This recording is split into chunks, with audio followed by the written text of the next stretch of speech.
Tuhan Yesus, kami gerejamu Tuhan pada siang hari ini Tuhan, datang beribadah kepada Engkau. Kami tahu Tuhan kami bukan siapa-siapa. Kami tahu kami adalah umat-Mu Tuhan karena Engkau telah memilih kami, karena Engkau telah menebus dosa kami ya Tuhan. Terima kasih Tuhan, terima kasih. Terima kasih Tuhan. Pada siang hari ini Tuhan, hamba-Mu yang bukan siapa-siapa Tuhan. Biarlah Engkau pakai Tuhan. Engkau kuduskan hati, pikiran, perkataan. Dan biarlah kiranya Tuhan apa yang menjadi pesan Tuhan yang telah disampaikan Tuhan, yang telah Kau taruh dalam hati hamba-Mu ini Tuhan, dapat Ku sampaikan kepada jemaat-Mu Tuhan yang mengikuti ibadah pada siang hari ini. Biarlah kami mempunyai hati seorang murid yang mau diajar dan dididik ya Tuhan. Dan terlebih lagi kami mau berubah ya Tuhan melalui kebenaran firman Tuhan. Terima kasih Tuhan, kami percaya Engkau ada Tuhan di tempat ini. Terima kasih Tuhan, biarlah Roh Kudus yang menjamah kami semua pada siang hari ini. Dalam nama Tuhan Yesus kami berdoa dan mengucap syukur. Yang percaya katakan amin. Shalom, selamat siang. Selamat siang Bapak Ibu, saudara-saudara, teman-teman yang terkasih dalam Yesus Kristus. Luar biasa kabarnya? Amin. Saya dikasih tema untuk membawakan tentang Yesus yang terutama.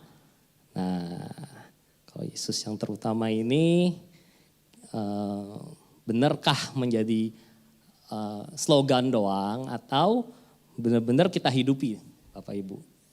Nah, bulan Januari ini kita berbicara tentang walking with Jesus, dan minggu terakhir ini dikasih tema adalah Kristus yang lebih utama. Kita buka di ayat firman Tuhannya di Kolose 1 ayat 21 sampai 22. Saya bisa minta tolong ada yang kasih background suara biar lebih biar lebih indah gitu ya. Oke, kita baca ya. Juga kamu yang dahulu hidup dari Allah dan yang memusuhinya dalam hati dan pikiran seperti yang nyata dari perbuatanmu yang jahat. Sekarang diperdamaikannya di dalam tubuh jasmani Kristus oleh kematiannya. Untuk menempatkan kamu kudus, tak bercacat dan tak bercela. Kudus dan tak bercela dan tak bercacat di hadapannya. Saya kasih bold, kata-kata yang kalimat yang penting, yaitu adalah hidup jauh dari Allah. Menurut terjemahan terjemahan King James-nya adalah alienate atau asing atau tidak mengenal dan dikenal, Bapak Ibu. Itu terjemahan dari King James version-nya. Next slide. Saya langsung to the point aja. Bagaimana membuat Yesus menjadi yang utama di dalam hidup kita? Jawabannya adalah, diklik aja, hubungan Bapak Ibu. Tidak ada lain atau tidak ada bukan. Kalau kita mau menjadikan Yesus yang terutama dalam hidup kita, kita harus punya hubungan. Dari pagi, Sis Philly juga udah khotbah, share firman Tuhan. Saya recommended dengar ulang deh itu nanti kalau misalnya Bapak Ibu yang belum dengar IR 1, itu bagus banget firman Tuhannya. Nah, saya cuma hanya melihat dari suatu sisi yang lain lagi. Jawabnya adalah hubungan Bapak Ibu. Tadi juga Sis Philly bilang soal pengikut dan murid ya. Nah, kita klik lagi aja. Dalam berhubungan itu ada asing dan mengenal dekat atau intim Bapak Ibu. Setuju nggak? Kita nggak bisa berhubungan dengan orang yang kita asing, kita nggak kenal. Tetapi kita bisa mengenal dekat dengan orang yang kita memiliki hubungan Bapak Ibu. Saya pernah dengar suatu orang bilang begini, bagaimana saya bisa mencintai Yesus? Bilang seperti itu. Ya jawabannya adalah kamu punya hubungan atau enggak dengan Yesus dalam hidupmu setiap hari Bapak Ibu. Karena hubungan itu berbicara soal setiap hari. Jadi mungkin banyak orang hanya tahu Tuhan Yesus. Oh, Yesus adalah Allahnya orang Kristen. Yesus adalah membuat mujizat. Yesus bisa menyembuhkan orang. Tapi dia hanya sekedar tahu, Bapak Ibu. Habis itu dia bertanya, bagaimana saya bisa mencintai Yesus? Ya, jalan satu-satunya adalah kamu punya gak hubungan pribadi dengan Tuhan setiap hari? Melalui apa? Melalui berdoa, melalui merenungkan firman Tuhan. Oke, klik lagi, Bro Sandy. Nah, habis itu apa? Hubungan itu berbicara soal apa? Komitmen. Kalau hanya tahu, hanya kenal itu gak ada ikatan Bapak Ibu. So-so aja ya, kita paling ketemu hahahi, shalom gitu, habis itu udah pergi pulang. Tapi kalau yang namanya hubungan itu harus ada komitmen. Komitmen bahwa ayo kita berhubungan lebih lanjut. Begitu. Jadi Sis Fili juga bilang soal pengikut dan murid. Nah, pengikut itu nggak mengenal dekat, nggak ada ikatan Bapak Ibu. Orang pengikut itu datang berbondong-bondong melihat Yesus buat mujizat, lihat Yesus menyembuhkan orang, tapi nggak ada ikatan dalamnya. Dan celakanya adalah orang-orang yang berbondong-bondong mengikut Yesus itu juga akhirnya adalah orang-orang yang berteriak ngomong apa? Salibkan dia kan. Karena apa? Kalau pengikut, kalau nggak ada hubungan yang mendalam, itu gampang berubah-ubah. Yang mana yang menguntungkan saya ikut. Yang mana bisa menyembuhkan saya ikut. Nggak ada komitmen di dalamnya, Bapak Ibu. Kalau kita nggak bisa menjalin hubungan dengan Tuhan Yesus secara mendalam, maka hati dan pikiran kita tuh akan selalu cenderung dan berfokus kepada diri kita sendiri. Dan dengan kepentingan-kepentingan dunia kita, Bapak Ibu. Itu saya udah laluin, Bapak Ibu. Makanya saya memberanikan diri share firman Tuhan itu. Kalau kita nggak punya connection dengan Tuhan dalam setiap hari, pasti kalau saya ya mungkin ya bawaannya duit aja begitu.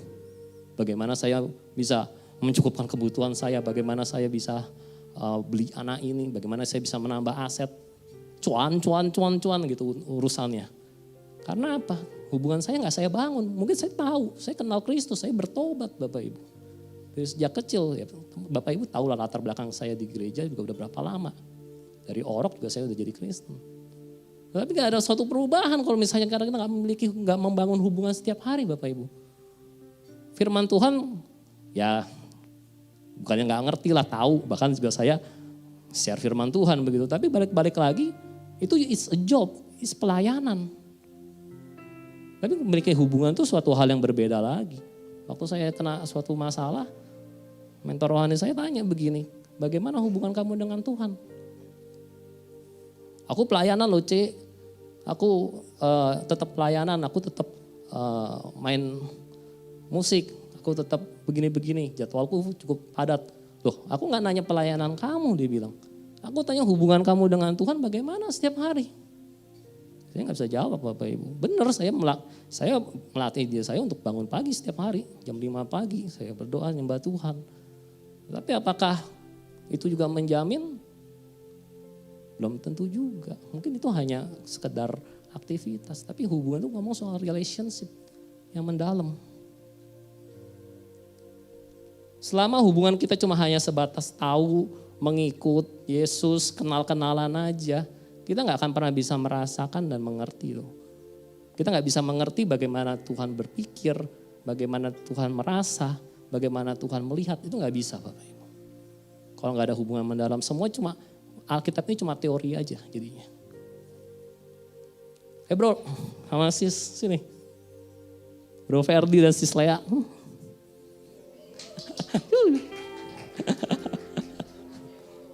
Jangan mahal-mahal ya ntar ya. Karum aja ya. Ya dong, sini. Lumayan bisa masuk YouTube. Ini the sweetest couple, aku rasa. Di Hosana nih sampai saat ini. Udah menikah berapa lama bro? 14 tahun ya, 14 tahun. Ini kita gak janjian nih. Kita mau wawancara dia orang nih.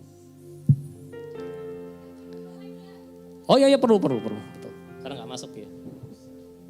Gak masuk suara.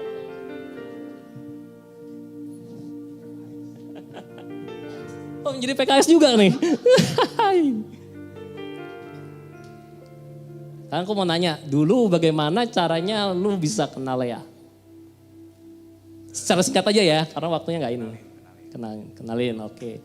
Terus bagaimana bisa Lea mau terima Ferdi jadi pacarnya? Ya, waktu itu lihatnya dia humoris orangnya, terus bertanggung jawab. Ya walaupun dikit-dikit judes. Ingat ya, itu pengakuan istrinya ya, saya nggak bilang ya. Terus bagaimana kalian bisa mau berkomitmen untuk hidup menikah, bisa mau dengan segala kelebihan kekurangannya karena apa? Ya Bro Ferdi. Ya gue ngeliat si Lea dewasa kan dalam rohani, terus dia gitu kayak nyaman gitu loh berhubungan. Oke. Jadi itu bikin gue mau ambil hubungan lebih jauh lagi sama dia. Thank you. Kalau ya kenapa mau komitmen menikah sama manusia ini? Ya itu, lihatnya dia bertanggung jawab, dia humoris dan dia ya nyaman juga. Terus kayaknya aku bisa ngandelin dia lah gitu. Kalau dia udah gak humoris lagi gimana? Ya itu mah bawaan orang. Oh tutup ya. Oke, terus habis itu aku mau nanya begini. Ini pertanyaan ini kita bisa renungan bersama-sama ya. Lu suka gak kalau Lea nyari lu cuma ada butuhnya aja, minta duit aja ya? Atau minta jalan-jalan atau gimana?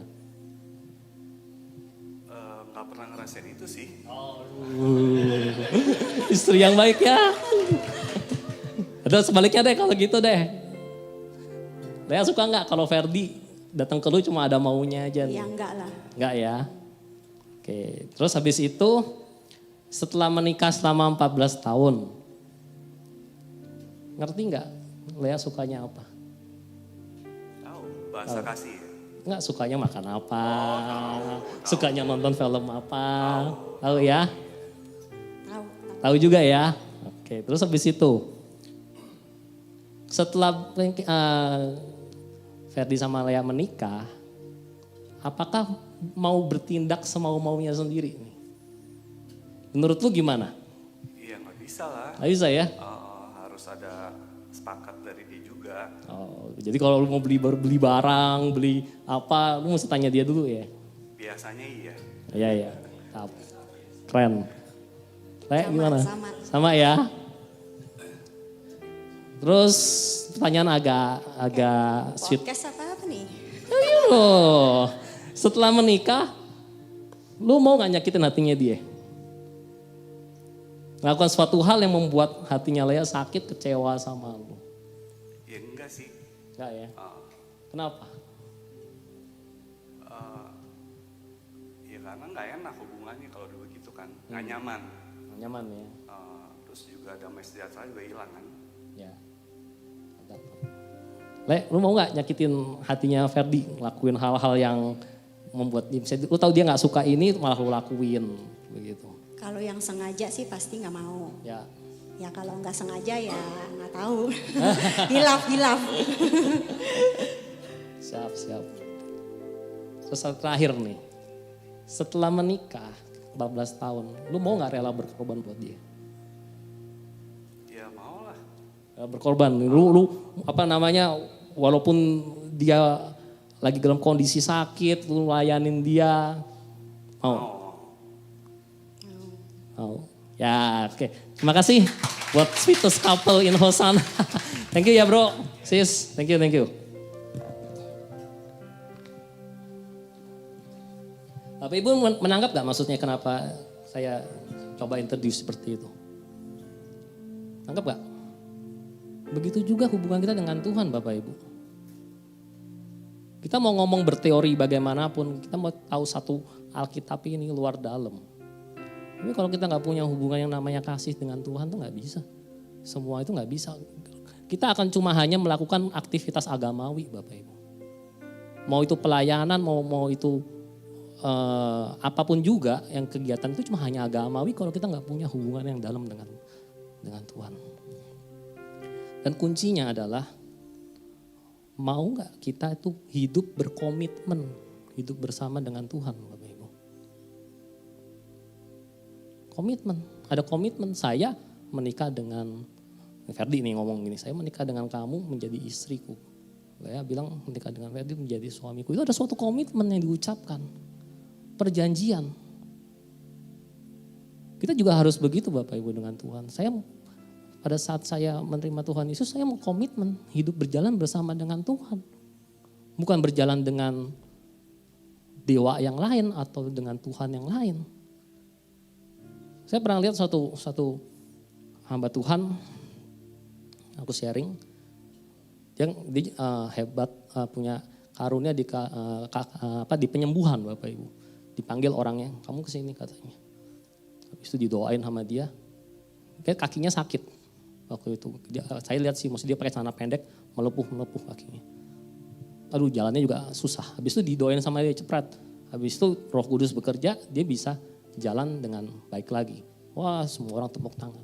Terus habis itu dia lihat, kamu pakai apa itu di situ di tangan kamu? Dia bilang, oh pakai gelang magnetik. Dia bilang, gelang kesehatan. Copot katanya. Kalau kamu nggak copot, penyakit kamu keluar lagi, timbul lagi. Dia bilang, dicopot sama dia. Habis itu dia jelasin kenapa begitu. Ini kan cuma gelang magnetik. Dia bilang, bukan, karena Allah nggak mau diduakan. Tuhan nggak mau diduakan. Kalau kamu percaya dengan iman kesembuhanmu, ya percaya dengan nama Yesus. Nggak percaya sama hal-hal, ya gelang magnetik dengan apapun. Apalagi kalau sampai yang mengandung kuasa-kuasa gelap ya. Jadi ada suatu hubungan Bapak Ibu. Kita diklik aja, Bro Sandy, sorry. Ada dua jenis hubungan dengan Tuhan. Dengan dua jenis hubungan dengan Kristus, kita buka, diklik lagi. Di Lukas 2 ayat 11, hari ini telah lahir bagimu juru selamat yaitu Kristus Tuhan di kota Daud. Jadi hubungan yang pertama itu saya kasih bold merah adalah, ketik lagi. Hubungan yang pertama adalah hubungan kita dengan Tuhan adalah sebagai juru selamat Bapak Ibu. Hubungan sebagai juru selamat di dalam hidup kita. Itu salah satu kitab Roma itu berbicara tentang hubungan dengan Tuhan. Nah Roma 1 sampai pasal 11 itu berbicara soal bagaimana kita mempunyai juru selamat, penyelamat dalam hidup kita. Diklik aja brother biar cepat. Saya diperdamaikan dengan Allah dan diselamatkan hidupnya. Saya dibebaskan dari upah dosa dan menjadi hamba kebenaran. Saya memperoleh kasih karunia dan kemurahan Allah. Saya dibenarkan di hadapan Allah dan diselamatkan dari muka Allah. Saya diampuni pelanggaran dan ditutupi dosa-dosanya. Saya mendapat janji berkat Abraham. Saya dibebaskan dari hukum Taurat. Saya menjadi anak Allah dan menjadi ahli waris kerajaan sorga. Saya lebih dari pemenang. Ini semua janji itu status kita waktu saat kita menerima Yesus menjadi Tuhan dan Juru Selamat. Ini semua dikasih Bapak Ibu. Itu adalah rincian dari Roma pasal 1 sampai 11 seperti itu. Tuh status kita diubah seperti itu. Tapi coba perhatikan Bapak Ibu.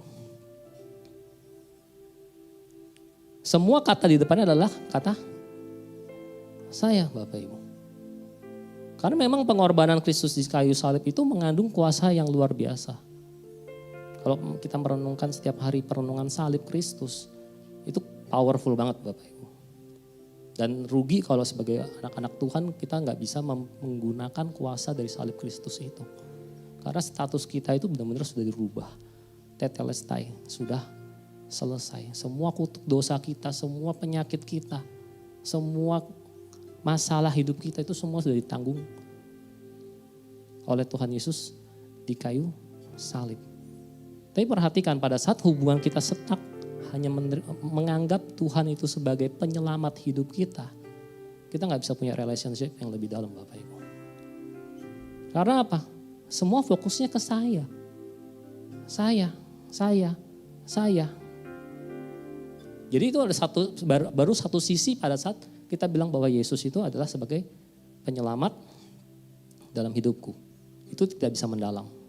Yang kedua adalah jenis hubungan kedua dengan Kristus adalah hubungan sebagai Tuhan. Tuhan dan Raja dalam hidup kita. Sebagai yang utama di hidup kita Bapak Ibu. Ini yang mau saya lebih tekankan. Karena saya yakin percaya bahwa semua yang ada di sini kita sudah memiliki hubungan menganggap Tuhan sebagai penyelamat hidup kita. Tetapi yang saya mau coba tanyakan kepada kita sebagai perenungan kita pada siang hari ini, apakah kita menganggap Yesus itu sebagai Tuhan gak dalam hidup kita Bapak Ibu? Ingat, juru selamat iya, tapi dia adalah Tuhan yang terutama dalam hidup kita. Kalau kita bisa menjadikan Yesus sebagai Tuhan, Raja dan yang terutama dalam hidup kita, maka di Kolose 1 ayat 22b, coba dibalik lagi, slide-nya bisa enggak bro? Yang awal sekali. Yang ayat tadi itu. Kolose 1 ayat 22b berkata, kita baru bisa menjadi kudus dan tak bercela dan tak bercacat di hadapannya. Kalau kita memiliki hubungan yang mendalam dengan Tuhan sebagai, Yesus sebagai Tuhan dalam hidup kita. Kita seringkali nyanyi gini, Kaulah segalanya di dalam hidupku. Sering kan kita nyanyi gitu kan? Tapi benar gak Bapak Ibu? Engkau segalanya ya Tuhan. Kalau malaikat dengar gimana? Bohong gitu kan. Iya karena apa? Kita kok di gereja nyanyi rohani suka PHP Bapak Ibu. Suka gak di PHP? Gak suka kan? Diberi pengharapan palsu, kaulah segalanya yang terutama di dalam hidup ini. Baru kita nyanyi. Tapi benar enggak kita menjadikan Yesus yang terutama? Itu permasalahan begitu Bapak Ibu. Coba renungkan. Ini ayat yang saya mau agak kupas lebih banyak ada di Roma 12 ayat 2. Janganlah kamu menjadi serupa dengan dunia ini. Tetapi berubahlah oleh pembaharuan budimu sehingga kamu dapat membedakan manakah kehendak Allah, apa yang baik, yang berkenan kepada Allah dan yang sempurna. Diklik lagi. Ini Bapak Ibu renungkan dan ingat baik-baik. Cara berpikir kita berubah, maka semuanya akan berubah Bapak Ibu. Saya ulangin lagi, kita ngomong sama-sama yuk, 1, 2, 3. Cara berpikir kita berubah, semuanya berubah. Sekali lagi kita bilang, cara kita berpikir berubah, semuanya berubah. Kayak orang pakai kacamata hitam semua akan jadi hitam. Kacamata biru semua akan jadi biru kalau kita lihat. Cara pikir kita harus berubah Bapak Ibu. Diklik lagi. Berubah atau transform atau metamorfosis. Tadi kan kata di mana di ayat Roma tadi itu dikatakan bahwa kita harus berubah. Berubah itu seperti apa Bapak Ibu? Katanya di kalimat yang dipakai adalah kata transform atau metamorfosis di Roma 12 ayat 2. Diklik apa itu? Berubah itu bukan ulat yang di make up menjadi seperti kupu-kupu Bapak Ibu. Tetapi ulat yang berubah menjadi kupu-kupu. Paham ya Bapak Ibu ya? Kalau tukang make up, ahli make up itu bisa ngerubah yang agak-agak kurang nilainya lah gitu ya. Di make up menjadi lebih cantik gitu. Itu bukan berubah Bapak Ibu, itu di make up. Tapi begitu make upnya udah dilepas luntur ya balik lagi dia. Tapi kalau kita mau benar-benar ngomong soal berubah, itu benar-benar kita berubah, bertransformasi. Dari ulat menjadi kupu-kupu. Jadi bukan cuma hanya pakai make up ya, banyak juga orang Kristen begitu, pakai make up. Di gereja pakai make up kekudusan, shalom, haleluya. Di luar mobilnya mau ditabrak, begitu karena apa? Ya karena nggak berubah begitu, cuma di make up aja, nggak bertransformasi. Klik berikutnya. Seorang Kristen yang nggak mau berubah dan nggak mau mengkalibrasi ulang pikirannya dengan kebenaran firman Tuhan, perhatikan ini, maka ia akan menjadi orang Kristen yang duniawi. Saya pastikan hal tersebut. Kalau kita nggak mau berubah sesuai dengan kebenaran firman Tuhan, otak kita ini nggak mau, cara pandang kita nggak mau di-adjust dengan kebenaran firman Tuhan, saya pastikan kita jadi orang Kristen yang duniawi. Pemikiran kita tetap serupa dengan dunia. Seperti Roma 12 ayat 2 tadi berkata begitu. Jadi apa? Cara pikir kita yang harus berubah Bapak Ibu. Otak kita ini harus terus dipenuhi dengan kebenaran firman Tuhan, maka itu perlunya. Kita baca firman Tuhan setiap hari. Sekarang baca firman Tuhan setiap hari berapa menit? Dibanding nonton, saya baru nonton film Warrior. Wah itu keren sih. Tapi kalau kebanyakan nonton film begitu, kan cara pikir kita berubah jadinya. So, mau bales, mau dijet kundo, mau ini ya segala macam itu jadi tertarik lagi ke hal-hal yang duniawi. Pemikiran-pemikiran filsafat di film itu mempengaruhi hidup kita Bapak Ibu. Sebaliknya kalau kita isi pikiran kita terus dengan kebenaran firman Tuhan, maka cara pikir kita akan berubah. Kalau cara pikir kita berubah, maka semuanya akan berubah Bapak Ibu.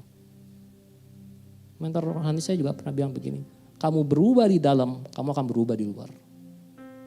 Jadi perubahan itu bukan dari luar. Perubahan itu dari dalam kita, dari cara kita berpikir.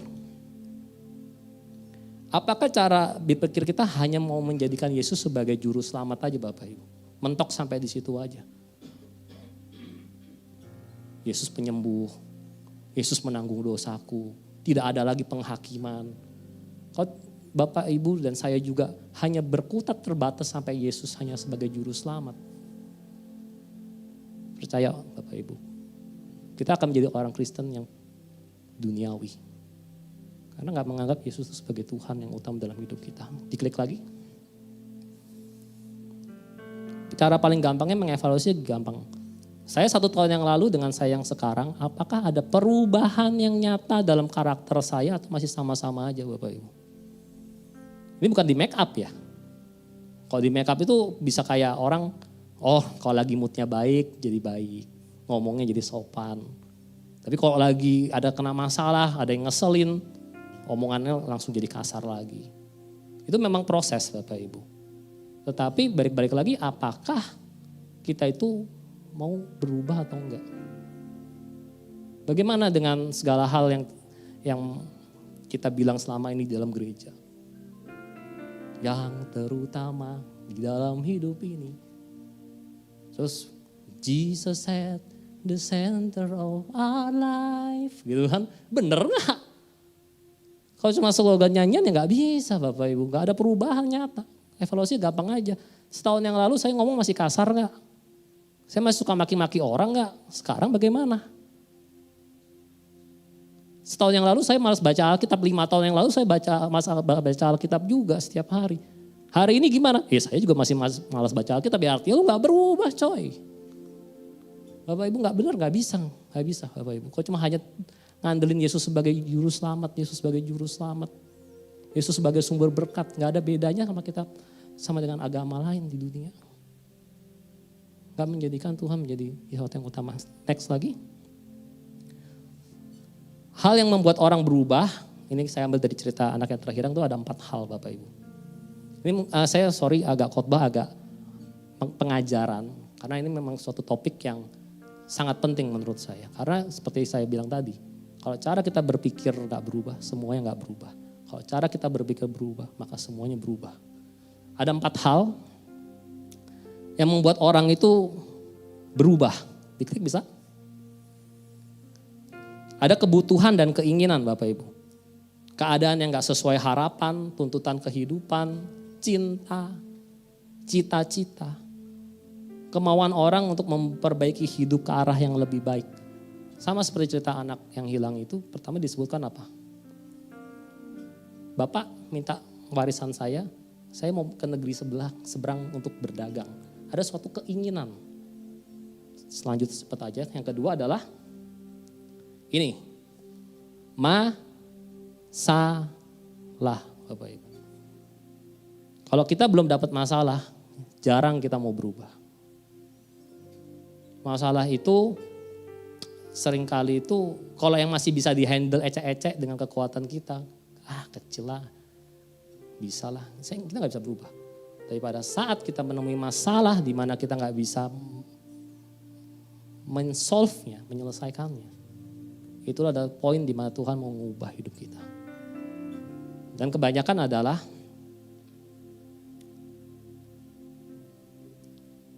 manusia, kita semua itu terkena masalah tuh di 4K.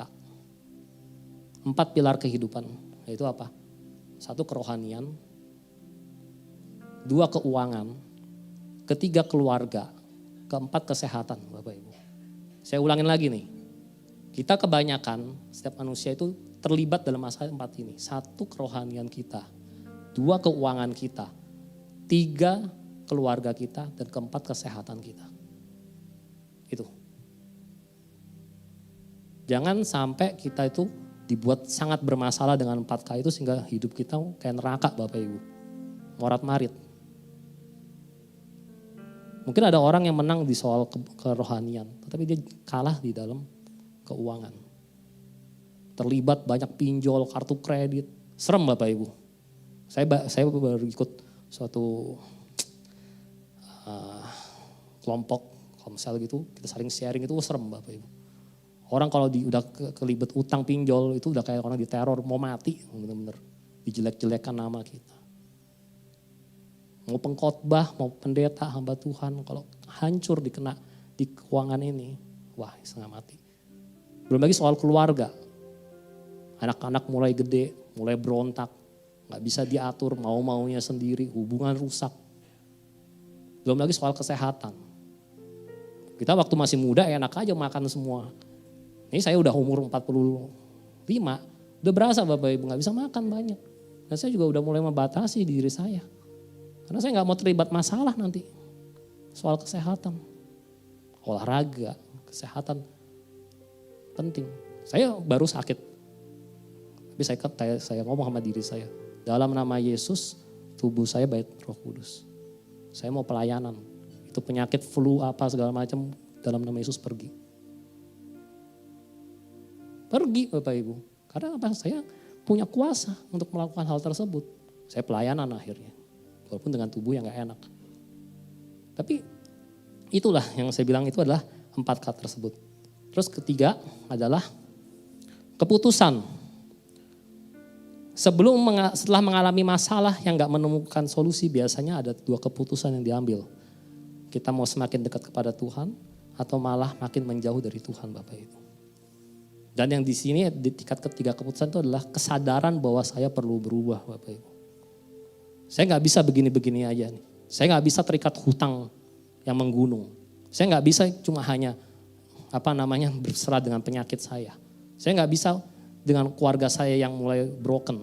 Anak-anak yang mulai melawan. Kita ada suatu keputusan. Saya mau berubah. Itulah poin di mana Tuhan Yesus mau menjamah hidup kita. Dan terakhir adalah, keempat adalah tindakan. Anak bungsu itu juga begitu. Dia mengambil keputusan. Di rumah bapakku banyak makanan. Saya mau ngambil keputusan dan bertindak Bapak Ibu. Jadi apa? Bertindak itu melakukan apa yang sudah menjadi keputusannya. Menyelesaikan dengan cara-cara, apakah mau menyelesaikan dengan cara firman Tuhan atau mau menyelesaikan dengan cara dunia. Tindakan ini adalah poin paling penting. Tindakan itu yang membawa perubahan. Kita gak akan pernah berubah kalau hanya sampai pada poin keputusan. Kalau kita gak mengambil suatu tindakan untuk memperbaiki masalah kita, terutama di area 4K tersebut, gak akan ada perubahan apa-apa. Tindakan. Gereja ini mau maju, harus ambil tindakan. Perlu perbaikan di mana. Bukan hanya duduk-duduk, kongkok rapat, dan akhirnya keputusannya gak ada yang dieksekusi. Ketiga adalah, slide berikutnya. Saya sebentar lagi kelar. Bisa minta 10 menit lagi ya bro, ya. Langkah-langkah pembaharuan budi. Tadi kita sudah bahas itu adalah di Roma 12 tadi itu adalah suatu keputusan tindakan. Tapi ada langkah-langkah untuk perubahan pola pikir itu ada di 2 Timotius 3 ayat 16. Segala tulisan diilhamkan Allah memang bermanfaat untuk mengajar, untuk menyatakan kesalahan, untuk memperbaiki kelakuan, dan untuk mendidik orang di dalam kebenaran. Diklik aja biar cepat. 1. Di situ dikatakan bagaimana kita bisa melakukan pembaharuan budi atau pembaharuan pikiran kita. Pembaharuan bagaimana cara kita memandang suatu hal adalah satu mengajar. Explanation. Ini saya sedang mengajar Bapak Ibu. Hamba Tuhan sedang mengajar. Tadi Sis Fili juga sedang mengajar firman Tuhan. Pertama kita harus dengar dulu penjelasan dari firman Tuhan, kebenaran firman Tuhan. Kedua adalah conviction, menyatakan kesalahan. Meyakinkan bahwa apa yang kita lakukan itu salah. Apa yang kita lakukan itu berdosa. Apa yang kita lakukan itu membawa kehancuran, penderitaan dan malapetaka. Conviction. Yang ketiga adalah correction atau memperbaiki kesalahan Bapak Ibu. Itu adalah ketaatan kita melakukan firman Tuhan. Kita taat melalui pendengar firman Tuhan yang sedang disampaikan. Kita bukan cuma dengar, tapi kita taat melakukan. Maka saya selalu bilang, pengetahuan gak menyelamatkan. Ketaatanlah yang menyelamatkan. Memperbaiki kelakuan kita. Apakah kita sudah hidup setiap hari sesuai dengan kebenaran firman atau tidak. Dan yang keempat adalah, ini yang paling penting. Mendidik dalam kebenaran, disiplin into maturity.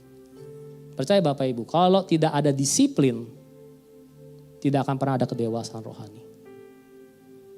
Mungkin saya nggak tahu apa yang Bapak Ibu lakukan setiap hari. Pernah nggak kita mendisiplin diri kita Bapak Ibu? Disiplin itu ada ketaatan yang dilakukan berulang-ulang setiap hari sampai akhir itu menjadi suatu tabiat. Nah itulah namanya disiplin. Menjadi kata disciple, murid yang tadi pagi disampaikan Sis Fili. Murid, disiplin. Tapi murid itu harus belajar disiplin. Kerohanian jemaat di gereja ini kalau tidak ada disiplin, sorry to say, akan tetap kerdil. Tidak ada suatu peningkatan kedewasaan karakter. Pelayan di sini kalau nggak ada disiplin, tidak akan ada suatu kedewasaan. Cuma hanya mentok sampai ya Yesus sebagai juru selamat aja. Volunteer. Juru selamat gak bisa dipaksa. Gak bisa Bapak Ibu. Kita udah pelayanan begitu lama. Tapi kalau kita gak bisa mencapai suatu tahap kedewasaan karakter. Itu sangat disayangkan.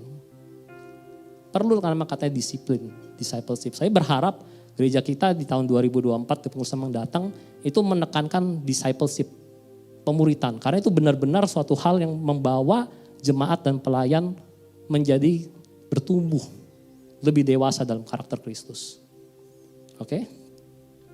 Baik lagi aja terus. Cepat aja.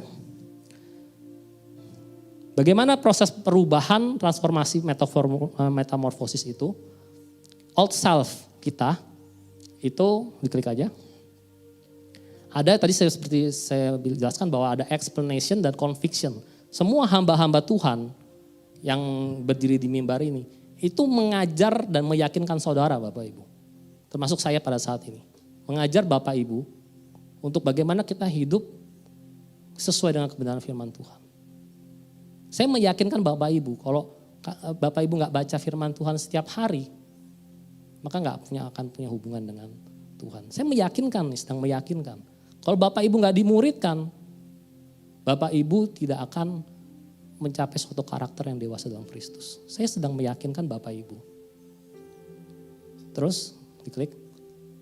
Dan ada correction dan disiplin. Bapak Ibu bisa lihat, explanation dan conviction itu berasal dari luar. Itu tugas para hamba-hamba Tuhan.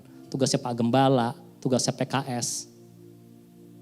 Mengajar kebenaran firman Tuhan, men-sharingkan hidupnya. Tetapi correction and discipline itu harus dari dalam diri kita. Gak bisa Bapak Ibu.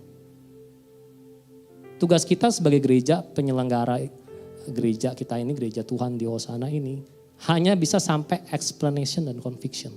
Hamba-hamba Tuhan semua, mau didoain sampai rebah, mau sampai apapun, itu cuma hanya sampai level mengajar dan meyakinkan. Tapi ketaatan dan disiplin itu harus ada dalam hidup kita. Kita sendiri yang melakukan, itu harus timbul di dalam diri kita. Pulih di dalam, pulih di luar. Lanjut. 2 slide terakhir, ini slide terakhir. Old self dan menjadi new self Bapak Ibu. Prosesnya seperti itu. Tapi bisa dibalik gak? Bisa Bapak Ibu. Ikutilah terus, dengerin terus nonton aja terus film drama Korea. Kan sedang diajar kan, sedang diyakinkan kan. Ikutin terus aja film thriller, film horor, nonton aja terus setiap hari. Kita lagi diajar, lagi dimuridkan, sedang diyakinkan tuh. Balas tinju dengan tinju. Waduh. Lu harus lebih pintar dari dia. Lu harus bisa tipu dia. Itu kan kita film-film semua filsafat begitu kita sedang diajar tuh. Sedang diyakinkan kalau lu mau menang dalam hidup ini, lu harus culas cuy. Lu harus tukang jago tipu. Lu harus lebih lihai dari orang lain. Itu semua nilai-nilai dunia yang sedang diajarkan dan diyakinkan dalam hidup kita. Duit segala-galanya. Lu gak punya duit, hidupmu sengsara. Nah itu kan semua nilai dunia yang kita pakai. Pelayanan volunteer, sukarela, mau aja, gak bisa diatur. Siapa lu, siapa gua, just do it, ya kan. Nah itu kan semua nilai-nilai dunia. Dan habis itu, kita mentaati nilai-nilai dunia tersebut Bapak Ibu. Oh iya nih, saya harus cari duit lebih supaya saya dianggap berharga. Oh saya mesti nyulasin orang nih, saya mesti tipu orang nih buat jadi kaya.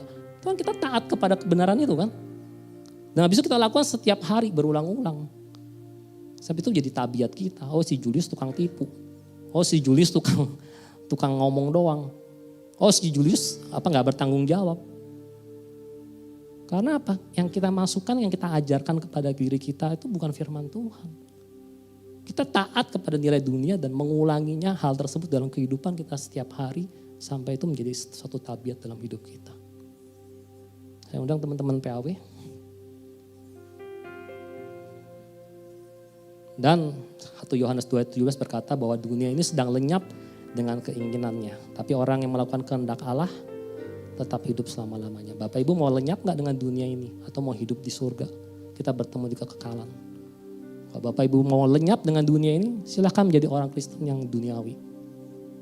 Itu pilihan Bapak Ibu. Gereja gak bisa paksakan. Pak Gembala gak bisa paksakan. Ibu Gembala gak bisa paksakan. PKS Bapak Ibu gak bisa paksakan. Itu pilihan Bapak Ibu. Mau jadi orang Kristen yang duniawi atau orang Kristen yang punya karakter Kristus. Firman Tuhan berkata, orang Kristen duniawi yang serupa dengan dunia itu akan lenyap. Tetapi orang Kristen yang punya karakter Kristus, yang mau dimuridkan, yang mau mendisiplin dirinya untuk melakukan kebenaran firman Tuhan, itu yang akan memperoleh kehidupan kekal. Kita buka ayat terakhir di Matius 7 ayat 21. Jelas dikatakan bukan setiap orang yang berseru kepadaku Tuhan, Tuhan akan masuk ke dalam kerajaan surga. Melainkan dia yang melakukan kehendak Bapakku yang di surga. Kita baca sama-sama ya, 1, 2, 3. Bukan setiap orang yang berseru kepadaku Tuhan, Tuhan akan masuk dalam kerajaan surga. Melainkan dia yang melakukan kehendak Bapakku yang di surga. Perenungan buat kita, klik ayat terakhir. Siapakah yang menjadi Tuhan yang terutama untuk saya saat ini? Ini gak usah dijawab, ini kita bawa perenungan dari hasil firman Tuhan yang Sisvili sampaikan pagi tadi dengan yang saya sampaikan hari ini. Bawa pulang perenungan ini dalam pikiran kita. Siapa yang menjadi Tuhan dalam hidup kita? Tuhan Yesus atau diri saya? Semoga firman Tuhan ini bisa membawa satu perenungan kepada kita bahwa hanya orang-orang yang melatih dirinya dalam ketaatan dan disiplin dalam melakukan kehendak Bapa, itulah orang-orang Kristen yang akan masuk ke dalam kerajaan surga. Sorry Bapak Ibu, kalau cuma hanya sebagai juru selamat, gak bisa.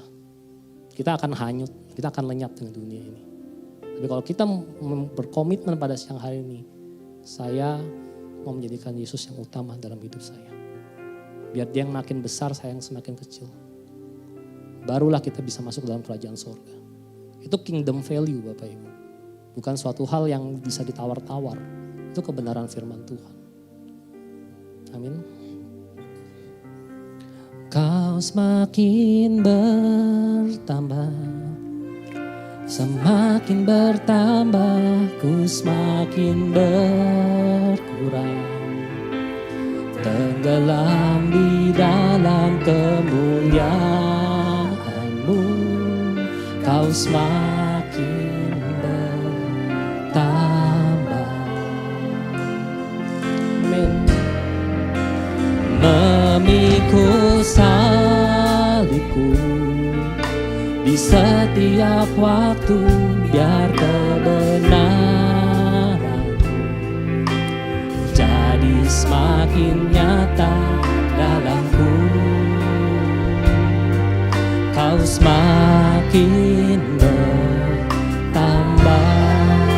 Kita nyanyikan lagu ini dengan kesungguhan hati sebagai komitmen kita kepada Tuhan pada siang hari ini. Tuhan dengar, Tuhan komitmen kami pada siang hari ini. Tuhan Engkau yang harus selalu makin bertambah dan diri kami yang menjadi berkurang. Oh, semakin bertambah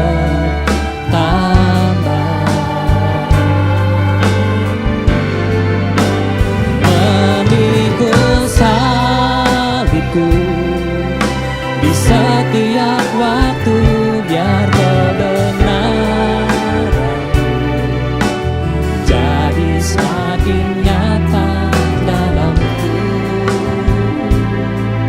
Kau semakin bertambah.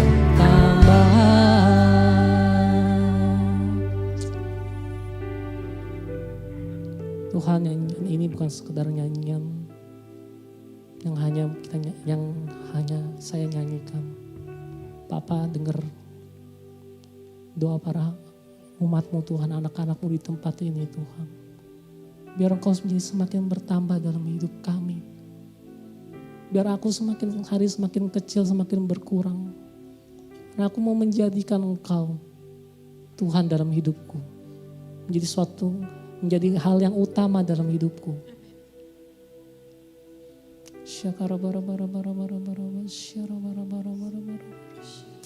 Roh Kudus ada di sini Bapak Ibu. Mari kita nyanyikan lagu ini sekali lagi dengan kesungguhan hati, bukan cuma lip service. Tapi benar-benar suatu komitmen, rekomitmen kita di hadapan Tuhan pada siang hari ini. Bahwa Engkau yang menjadi Tuhan dalam hidup kami.